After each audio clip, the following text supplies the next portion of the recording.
स्वागत है आपका इंडिया न्यूज में। आपके साथ मैं हूं राजीव। इंडिया न्यूज लेकर आया है न्यूज 222 22 मिनट में 222 बड़ी खबरें। जी हां, सिर्फ 22 मिनट आप हमारे साथ बने रहिए। इस 22 मिनट में देश दुनिया और खेल जगत के साथ ही चक्रवाती तूफान हुदहुद की एक एक खबर आपको देंगे। चक्रवाती तूफान हुदहुद काफी तेजी से आगे बढ़ रहा है। अब से 1.5 घंटे बाद हुदहुद विशाखापट्टनम के समुद्र तट से टकरा सकता है। हुदहुद आंध्र प्रदेश के विशाखापट्टनम से अब सिर्फ 70 किलोमीटर दूर है। इस वक्त हुदहुद की स्पीड 140 किलोमीटर प्रति घंटा है। तूफान बहुत जल्द 195 किलोमीटर प्रति घंटे की रफ्तार पकड़ सकता है। हुदहुद तेजी से वाइजैक की तरफ बढ़ रहा है। यहां विजिबिलिटी घटकर 500 मीटर से भी कम रह गई। तूफान आने के बाद समंदर में 14 फीट ऊंची लहरें उठ सकती हैं। मछुआरों को समंदर में न जाने की सलाह दी गई है। विशाखापट्टनम में तेज हवाओं के चलते पेड़ टूटकर घरों पर गिर गए हैं। कई जगह सड़कों पर पेड़ गिर गए हैं, जिससे आवाजाही पर रह गई। तूफान आने के बाद समंदर में 14 फीट ऊंची लहरें उठ सकती हैं। मछुआरों को समंदर में न जाने की सलाह दी गई है। विशाखापट्टनम में तेज हवाओं के चलते पेड़ टूटकर घरों पर गिर गए हैं। कई जगह सड़कों पर पेड़ गिर गए हैं, जिससे आवाजाही पर असर पड़ा है।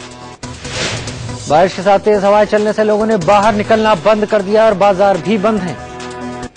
ओडिशा के तटीय इलाकों में भी हुदहुद के असर से बारिश शुरू हो गई है। हवाई की आशंका को देखते हुए पूर्वी रेलवे ने 31 ट्रेनों का रूट बदल दिया है। 35 ट्रेनें रद्द कर दी गईं। ओडिशा के तटीय इलाकों से हजारों लोगों को सुरक्षित जगह पर पहुंचाया गया। इस तूफान से करीब 20 लाख लोगों के प्रभावित होने की आशंका है। आंध्र के 5 तटीय जिलों से करीब 1.25 लाख लोगों को सुरक्षित जगह पर ले जाया गया।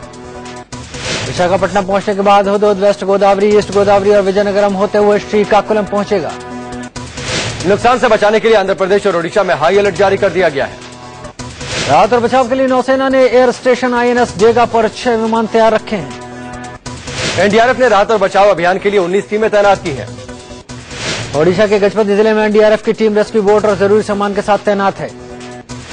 विशाखापट्टनम में 6 हेलीकॉप्टर, 8 जहाज और गोताखोरों की 30 टीमें मौजूद हैं। 13 अक्टूबर को हुदहुद झारखंड की सीमा से होकर गुजरेगा।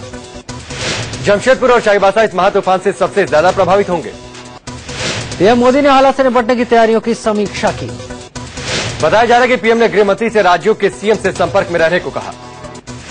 पीएम ने अधिकारियों को राहत बचाव के सुचारू प्रबंधन करने के लिए कहा। पीएम ने लोगों को वक्त पर हुदहुद तूफान की सही स्थिति की जानकारी देने के लिए भी कहा। बैठक में कैबिनेट और पीएम के प्रिंसिपल सेक्रेटरी के अलावा तमाम बड़े अधिकारियों ने हिस्सा लिया। हुदहुद से निपटने के लिए ओडिशा के सीएम नवीन पटनायक ने मंत्रियों और आला अधिकारियों के साथ समीक्षा बैठक की। मीटिंग में सीएम ने हालात से निपटने के लिए आला अधिकारियों को जरूरी निर्देश दिए। 2 दिन की शांति के बाद पाकिस्तान ने फिर से संघर्ष विराम का उल्लंघन किया है। बीती रात से जम्मू के अरानिया सेक्टर में बीएसएफ की 3 पोस्ट पर फायरिंग शुरू हुई, जो अब तक जारी है। बीती रात आरसपुरा सेक्टर में भी पाकिस्तान की तरफ से फायरिंग की गई। कल दोपहर 1 बजे पुंछ जिले के बनवास सेक्टर में LOC के पास भारतीय चौकियों को निशाना बनाया गया। पाक की ओर से फायरिंग में 2 घरों को नुकसान पहुंचा। फायरिंग करीब शाम 6 बजे तक होती रही। शनिवार को पाकिस्तान ने LOC और अंतर्राष्ट्रीय सीमा पर फायरिंग की। पाकिस्तान की तरफ से की गई इस कार्रवाई का बीएसएफ ने भी मुंहतोड़ जवाब दिया। ताजा फायरिंग में फिलहाल किसी तरह के जान माल के नुकसान की खबर नहीं है। खबर क्राइम की। दिल्ली में देर रात नेल्सन मंडेला रोड पर तेज रफ्तार होंडा सिविक कार ने खंभे में जोरदार टक्कर मारी। टक्कर के बाद खंभा टूटकर गिर गया। गाड़ी सड़क पर पलट गई। डिवाइडर पर चढ़कर पलटने के बाद होंडा सिविक कार के परखच्चे उड़ गए। इस कार में 3 लोग सवार थे। तीनों बुरी तरह जख्मी हो गए। काफी मशक्कत के बाद एक को बाहर निकाला जा सका। ये कार बसंत कुंज से अंधेरिया मोड़ की तरफ जा रही थी। हादसे के बाद पुलिस पता लगा रही कहीं ड्राइवर नशे की हालत में तो नहीं था। दिल्ली के कनॉट प्लेस में पुलिस पर फायरिंग से मची सनसनी। बदमाशों ने 4 राउंड गोलियां चलाई। रात करीब 9:30 बजे शंकर मार्केट में पुलिस ने बदमाशों को रोकने की कोशिश की तो उन पर फायरिंग की गई। बदमाशों की गोली से बाल बाल बचा दिल्ली पुलिस का कांस्टेबल। सीने के पास बाल्टी रखकर गोली को रोका। दिल्ली पुलिस की वैन में भी लगी गोली। बचाव में कांस्टेबल ने भी की 1 राउंड फायरिंग। दिल्ली पुलिस ने गोली चलाकर भाग रहे बदमाश को पकड़ लिया। लोगों ने उसकी पिटाई की। पेट्रोलिंग के दौरान पुलिस को 3-4 संदिग्ध की सूचना मिली। रोकने पर उन लोगों ने गोलियां चलाई। फायरिंग करने वाला बदमाश यूपी के मुजफ्फरनगर का रहने वाला है। दिल्ली के मंडी हाउस मेट्रो स्टेशन के एयर फ्रेशर डंपर में देर रात आग लग गई। फायर ब्रिगेड की 2 गाड़ियां मौके पर पहुंची, लेकिन सिलेंडर की मदद से आग बुझा ली गई। दिल्ली के अशोकनगर में करवा चौथ के दिन एक महिला का शव घर में फांसी से लटका मिला। बताया जा रहा है कि महिला ने पति से करवा चौथ का व्रत करने के लिए 2000 रुपए मांगे थे। महिला के मायके वालों ने दहेज की हत्या का आरोप लगाया।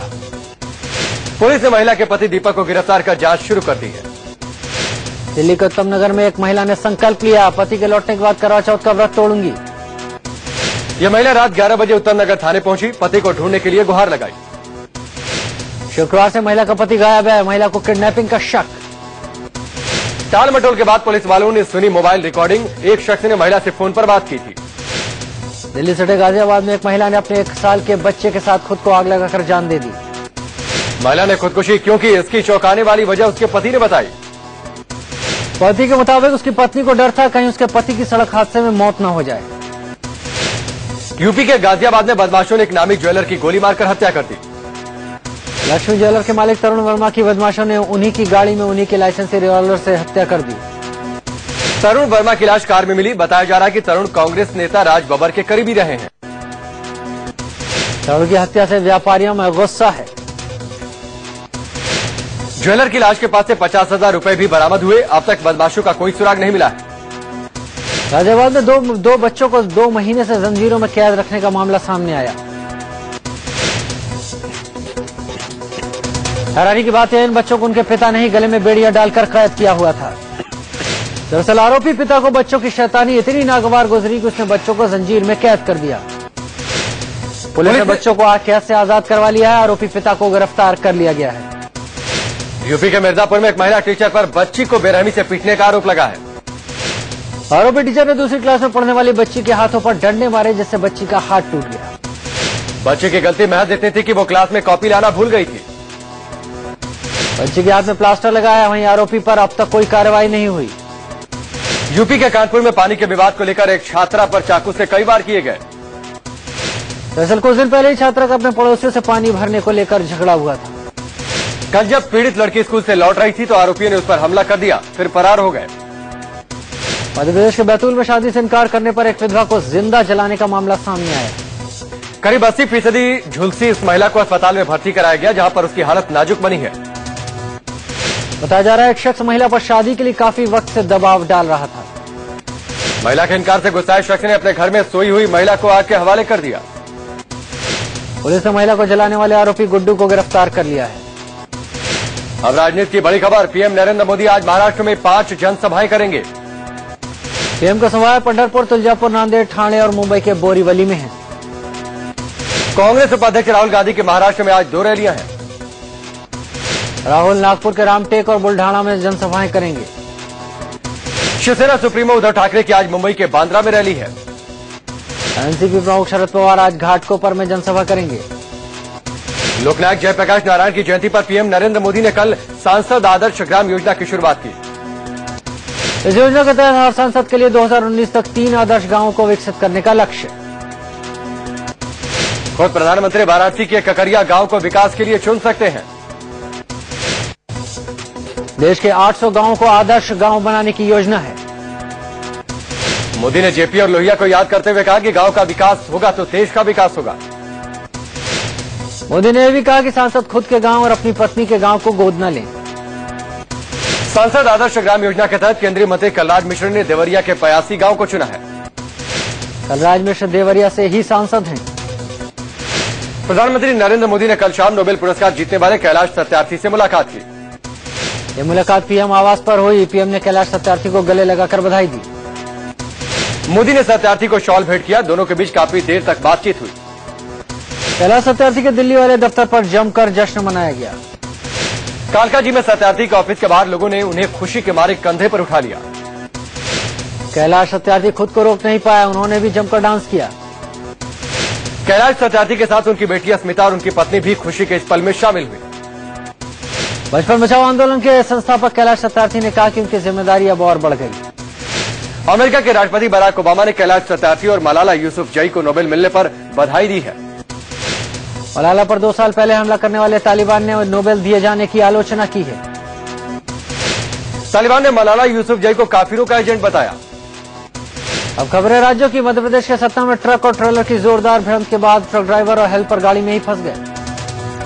रात में हाईवे पर ट्रक में फंसे जख्मी ड्राइवर और हेल्पर घंटों जिंदगी और मौत के बीच जूझते रहे। स्थानीय लोगों ने कड़ी मशक्कत के बाद दोनों को अस्पताल पहुंचाया।